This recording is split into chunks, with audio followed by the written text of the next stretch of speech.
Alright, what's up guys? It's Eric. I am here doing some homework. It is October 26th. So today I'm just looking to see. I didn't get a chance to spend time with the chart today. I was actually working on a property. I was doing some painting. So yeah, had paint everywhere. Do I still have any under my nails? No, I'm good. Okay, yeah, back at it. What I did this morning though, prior to leaving, so I've been up to a few things. Like I said, I'm not supposed to be trading the month of October. Start back trading in November, but as I'm looking through my technical analysis and everything, one of the things I wanted to implement was the slope, right? So we use all these other indicators, and again, don't look at my charts and be alarmed. Don't be alarmed by my charts. You can look at a simple chart like this. Okay, does that make you feel better? Simple chart like this, and then you can see everything that's going on. All right, so if you like your charts like this with nothing on them, bare bones, there you go, have at it. That's not what I do. All right, it's certainly not while I'm in the technical analysis, the assessment phase of trying to find the best entries, right? So I believe I showed you guys these descending trend lines the last time I was on. I think I did. Yeah, let me see. You know, I did. I think no, I didn't post that video, so I have to post that. But what I did most recently was I made an algorithm to plot these descending trend lines. So I still have it called trendline practice because it was my practice script and it came out to be pretty good. So I've just left it. I probably need to rename it now. So if I add that back on, it's called trendline practice, and it plots these. You know what? It's missing something. So it's missing something. So what it's doing is it's finding this swing high here that has so many bars on the left, so many bars on the right, and then this next swing high is here, so many bars on the left, so many bars on the right, and then so you have this point and this point, and then there is a line drawn between the two of these, and it is that line. But good thing about this is it happens automatically. So anytime those two swing highs are found on the chart and they happen in a descending succession or progression, descension. Anyway, it will automatically plot this line on the chart. So then I know that I'm looking for a breakout above this line, right? And now, so we just got to find out what other conditions need to be true in order to take this entry, because this line showed up. Obviously, this is the point, because this let's do this. This swing high is created by so many bars on either side. How many bars on either side? Well, let's see. Trendline practice. Swing high is of the length. The length is 30. So there's got to be 30 bars on one side, 30 bars on the other side before we can calculate the swing high. So this line does not show up as soon as you get here. Why? Because all of a sudden you may have a higher high, and a higher high, and a higher high, and a higher high. You don't have that here. You don't have it here. You don't have it here. You still don't have it. You still don't have a higher high. Still don't have it. Now you hit 30 bars, and so now 30 bars are below that point, and so now it's calculated. Now that becomes a significant swing high, and so now you calculate. Now you draw the line between the 2 points, and then this is your descending resistance. Isn't that crazy though? Look at that. This line showed up when we got to this place right here. When we got to this bar, this line showed up. And from there, what happened? Boom. The chart just stayed right below that line. Isn't that crazy? Isn't that crazy? And then of course it broke out above it here, moved up a little bit, but that's still not the best entry. It was a nice little pop up there. And then we have a similar kind of story here, right? Where this is your next line. And then I guess it got created. Or the points. Oh, the points were here. The points were here, and the points were here. And then here, look, it tried to break out. It didn't break out. It was a fake out. And then it dropped again. And then it actually broke out here in a nice little move. So if you were to take that, what would it be? If you were to take that breakout, and so, like I said, as I'm putting together these algorithms and looking at this technical analysis, I'm just gathering, I'm data gathering, so I hadn't figured out exactly how to implement it. So if you were to take this entry here, this break, say you had a stop loss down here below this level, that would make this length 4.5%, and it actually went as high as, I usually don't try to use the highest point as the calculation because you'll often miss that highest point. So let's go just below it. So let's go at this level down to here, and that's 5.7%. So 4.5 to 5.7, you know, roughly almost 1 to 1.5, but 1 to 1.25. But guys, what I'm realizing, not worried about the home runs. I'm just trying to get consistent base hits that are highly probable. I'd rather make $1 a day, every day, than gamble to make $100 on any specific day. Like they say, a bird in the hand. A bird in the hand. All right, but what I did, okay, there it is. There it is. I couldn't see it. All right, so you see these little orange dots? These orange dots? I just made those earlier today. So before I left out to go painting, anytime you have a swing high, remember we said that this is the point at which the swing high was created. Once that swing high was created, I told the chart to put an orange ellipse, orange circle, orange ellipse at the swing high bar. See here, you've got this high, it's referencing this bar, right? And so it made an orange ellipse. The only thing about it is the orange ellipse is so small that you can't see it when you zoom out.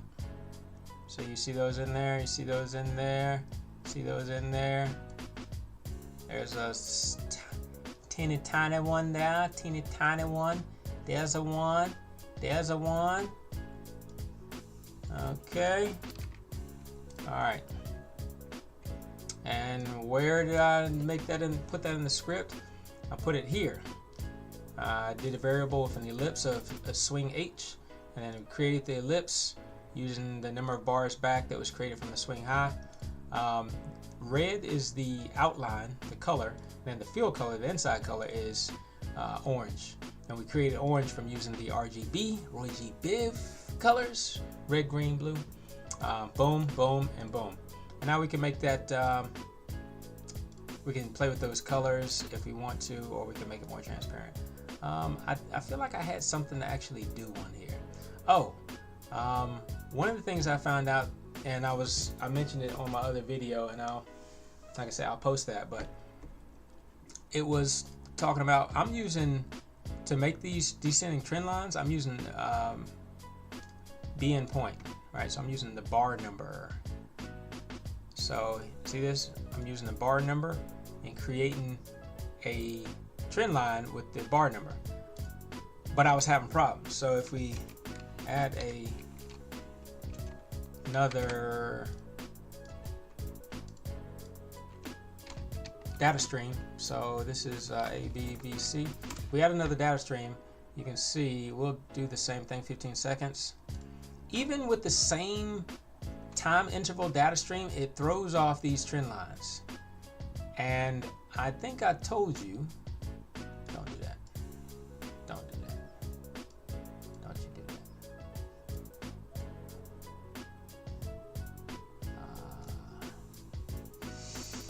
All right, I think I told you that well,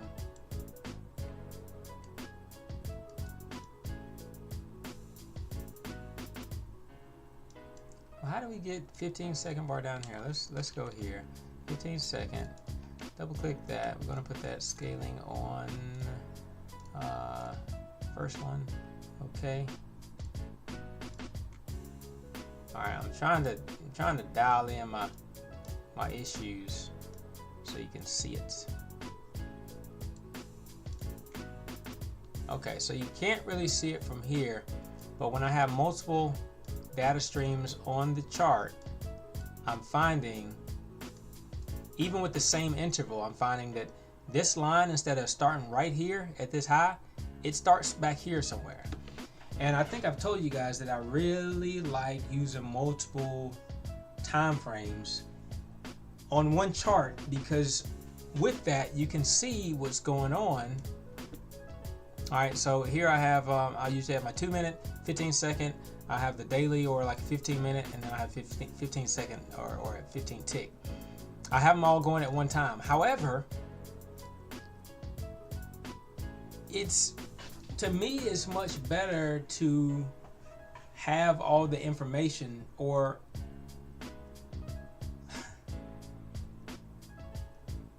you guys are gonna hate me for this, but because you're gonna be like, oh Eric, it's too much information.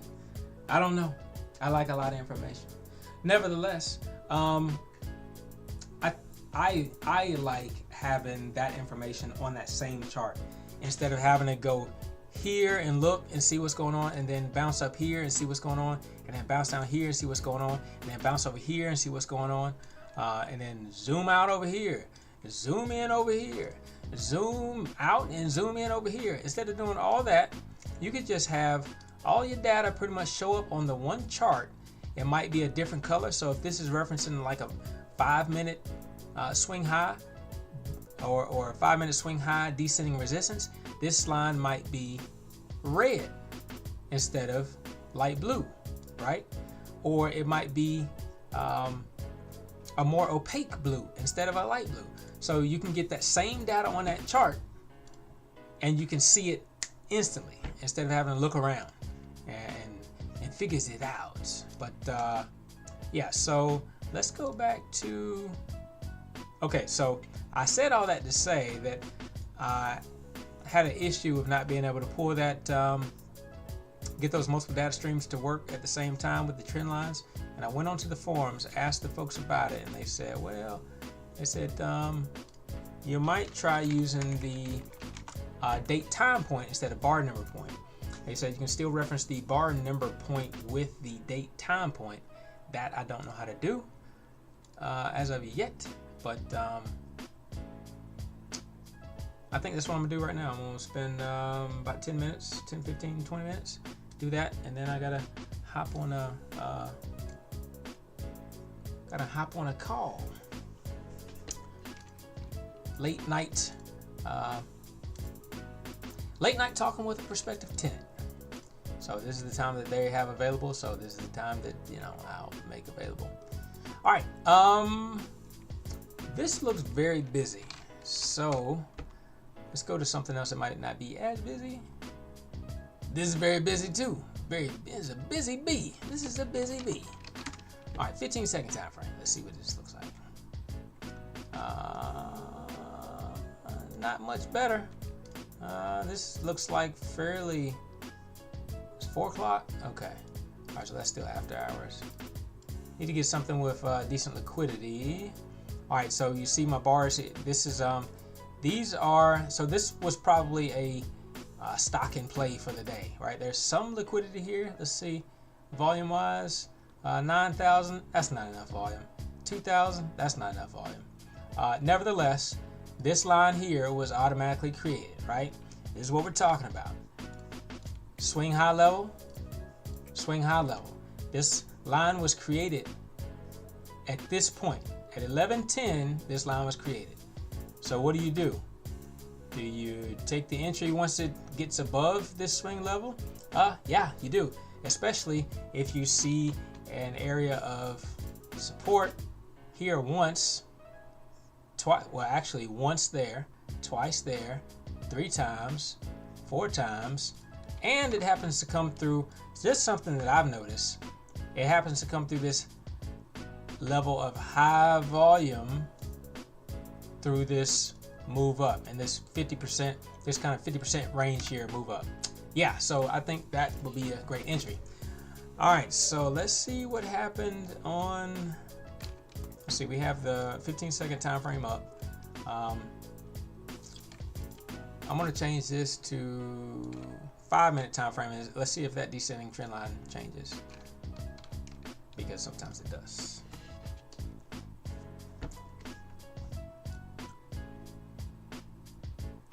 Okay, that looks very, very busy. Very busy.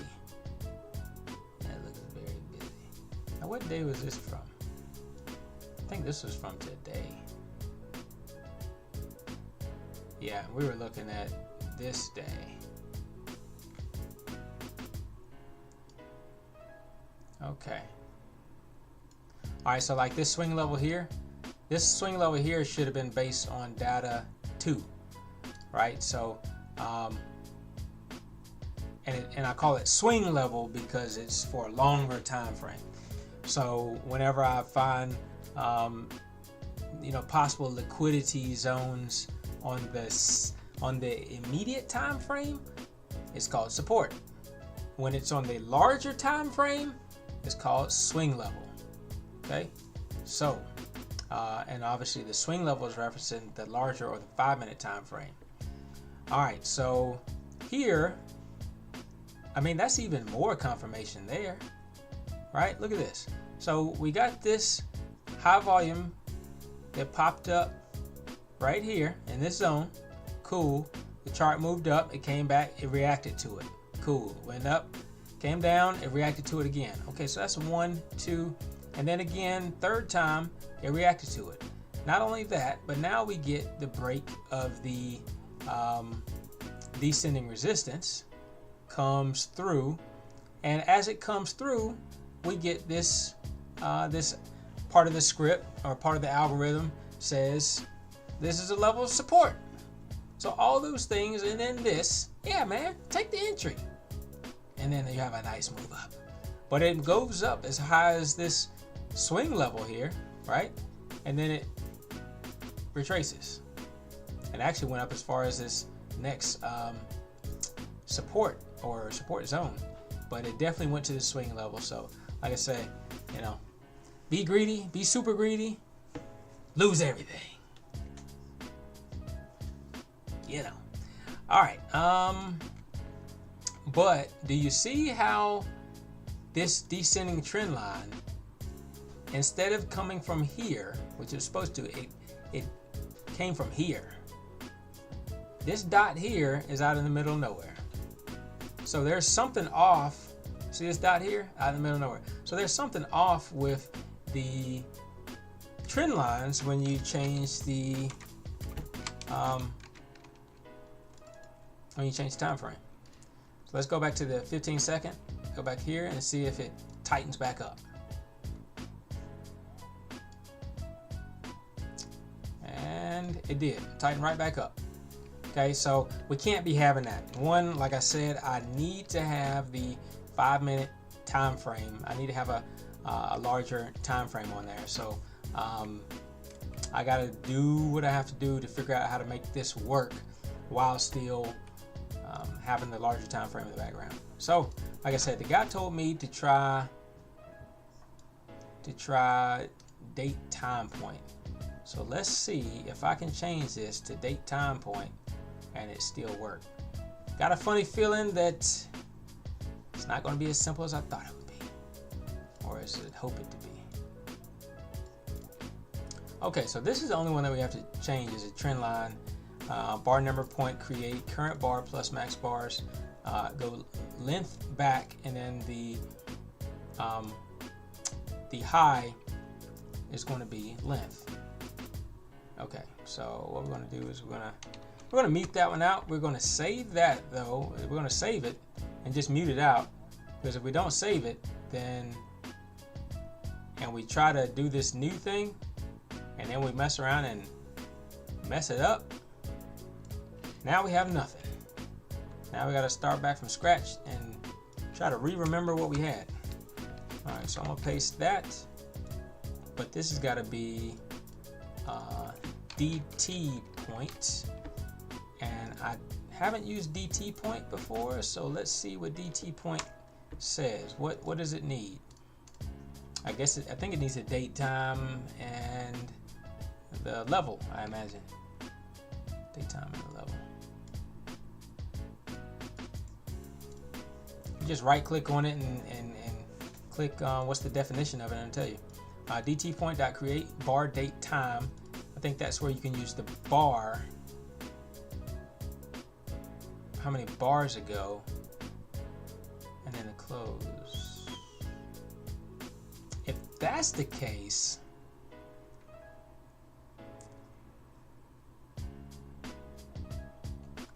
I wouldn't even need to change anything because I had the bar number in there. Oh no, that was bars ago.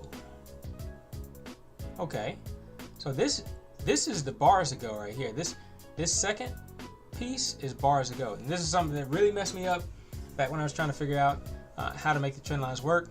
The first, when you do bar number create, bar point create, the first one is the bar number that you want to reference. The second one is the level, is the value, the price.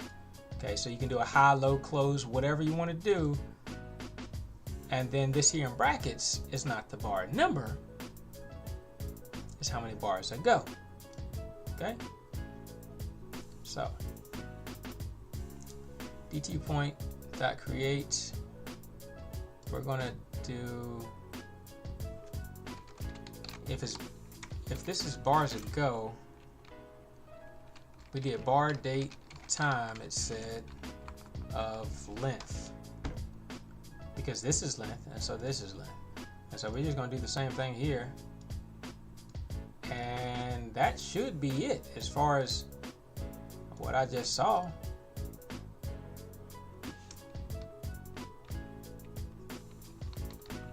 I do believe.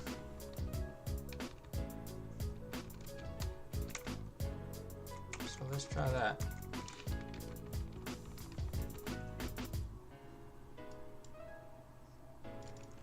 DT point dot create is going to be bar take that out, bar date time of how many bars ago, of length plus count 1, and I'm just getting this from looking right over here, right there. All right, and then we got to close parentheses, and this is open plus 1 close bracket, close parentheses, and then that's closing parentheses on bar date. Now on DT point dot create, and this is of the whole thing. All right, so one more parentheses, bar date time. Let's see what did it say. I feel like I thought I saw what it said, and then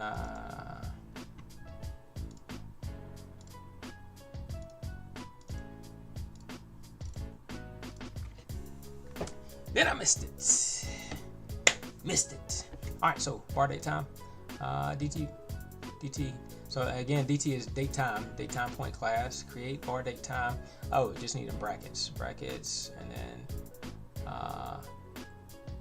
close. Yeah.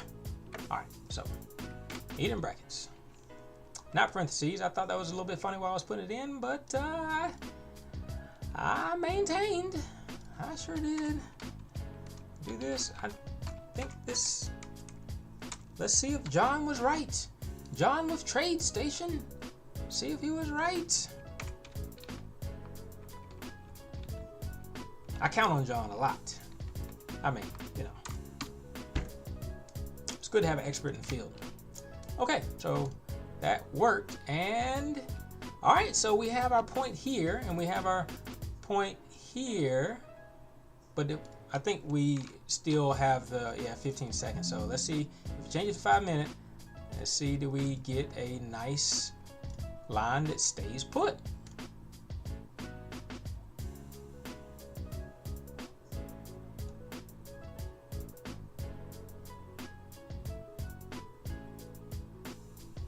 Wasn't that the one?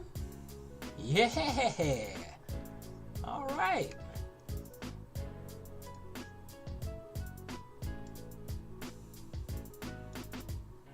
All right. Sweet. Okay, so now I can have multiple time frames going on, multiple data series going on, and I still get the right lines drawn. However, this is wrong. These are off, and I can move these around. I shouldn't be able to move these around. So right now you see I can move these around, and you don't want to move these around, especially if you're kind of on the chart and you want to drag the chart around, or you're dragging to things so you can see better on the chart. If you accidentally click on this edge, it's going to throw your line off, and then all of a sudden now you don't know where in the world it was or what in the world it's supposed to do. So that's why we want to make sure that we lock these, lock all those. So that ellipse, all we have to do is go down here and go to the ellipse is swing H. So swing H dot lock equals true. We can verify that. There's nothing wrong with that. Okay, so now when we come over here and we try to move it, it's locked, right? So it says locked, so you can't move it. So that's what we want to do there. And then the other one is, as far as the ellipse goes, same thing that we did with the portion up top here. Instead of going for bar date time, instead of going for bar number point, we want to go to date time point, and then we'll do the bar date time. And what John was saying is that if you have multiple data points within a second, such as using a small number of ticks, then somehow the bar number point works better. So he said, like when you're referencing, like time, or where you're at on the chart, the date time DT point works better. But if you have a specific bar where you got multiple data points within a second, like using the ticks, like if you have one tick going on, then you would probably be better using the bar number point. But either way, I don't see myself using that. I'm going to store that in the noggin, but I don't see myself needing that for right now. But if I do, hopefully I'll remember about it. Okay, so the ellipse, we're going with bar date time, and then that, bar date time, that, the value 3 plus 1, and again, I'm just getting this from a couple bars over. Okay, and then this is DT point dot create.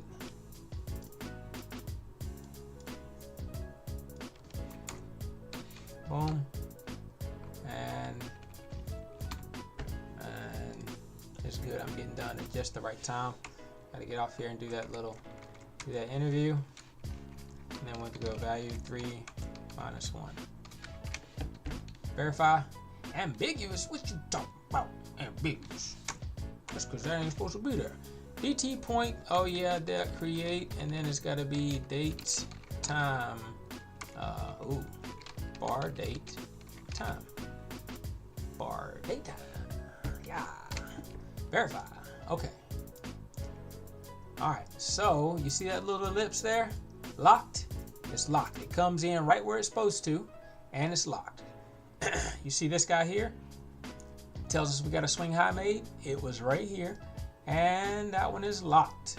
Okay. This guy here is not locked because that's the one we created. So we can go ahead and delete that.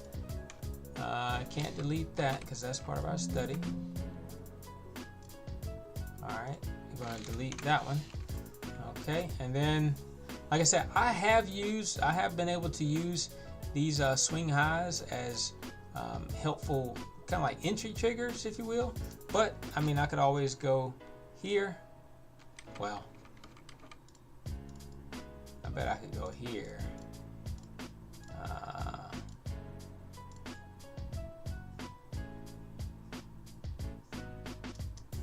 Can I turn that off like that? Nah. I know with, well, I could make it 100% transparent. What?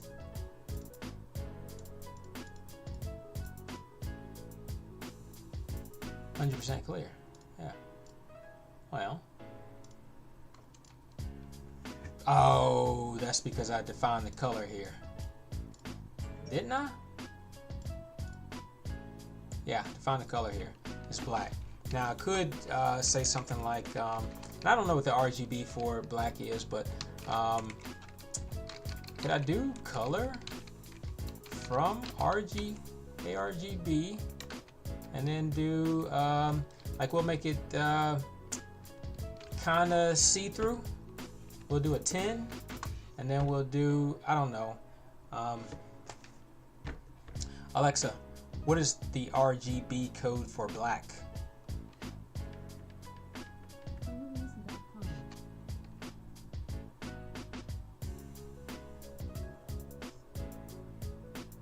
Zero, zero, zero. I think I might know that. Okay. Another parentheses. Okay. Ooh, well, that looks kind of funky. I mean, looks kind of cool, because I've never seen it do that before. Like multiple colors? I have to think about why that's doing that, but almost like it's a different color. It's a different color for some reason. Well, let's take the first one is the opacity level. You know, if it's 100% transparent or 100% opaque. I think 255 is 100% opaque. And I don't know if I changed the color on that or not, but that's weird, because that's saying that black should be 0000, and that's not that. Let's change this to 100, see what colors comes up. So it comes up this now. I don't know, that's weird. But then again, I thought they said that black, you know, black is supposed to be all the colors, right? So then it should be 255 on all of them, right? Oh, 2000. Well, and that's not doing it. Okay, well maybe the first one, 255. Weird. Okay, all right, you know what? I was doing it for kicks and giggles, and now I'm done with that. Make it black. All right, then I gotta get out of here. So, black. Black is what it is. All right, guys. Oh, and I did make this one up here. We'll have to talk about that one later. That is the that's the slope. I was telling you down here that I had created created an indicator for a slope. This is my box for the dashboard. This tells me what the slope of the 200 moving average is. If it's positive or negative, this changes yellow. If it's super positive, if it's going in a great direction, and the fast, if the fast moving 200 moving average slope is over the slow moving 200 moving average slope, and they're both over 0, then this is going to be yellow. This is going to be aggressively moving up. If they're just both over 0, so the 200 moving average is moving up, but the slow moving average is under the 200 moving average, slow moving, then it'll be dark blue. And then there's another condition where it'll be light blue, and then if it's down below the so if the slope is moving down, the 200 moving average is moving down, then it'll be red. All right, so let me just see if I can find that on one of the charts. Let's see, PRZO. Who's moving? I don't know. AMC. What is AMC? should have plenty of red on AMC, and I think I saw plenty of red there. Yeah. Okay, so that's the light blue. All right, let's see. You see that AMC was moving. It was moving up ever so slightly. AMC, go back here. We'll just look at the different time frames. You see here the 200 moving average is moving up ever so slightly, so it's blue. If we go to the 5-minute time frame, then it's yellow. The 200 moving average is moving up, and so the fast, the short term or the fast 200 moving average slope must be above the slow. All right, and then let's see what's happening on the 15-minute.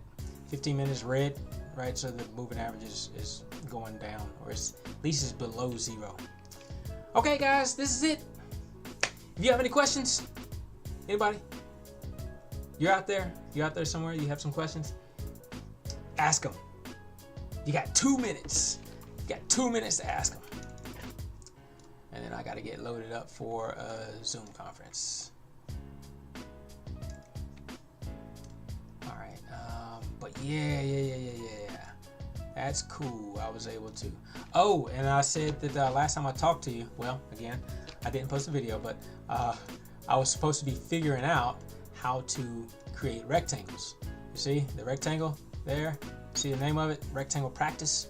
All right, so I was able to figure out how to code for rectangles. So now if I need to, I can code rectangles into my charts. And I think I'm probably going to use it in the way of, if there is, like, some people call like order blocks, if there's something like an order block, or if there's a lot of potential liquidity for whatever reason on the chart, then I'll create a rectangle going sideways.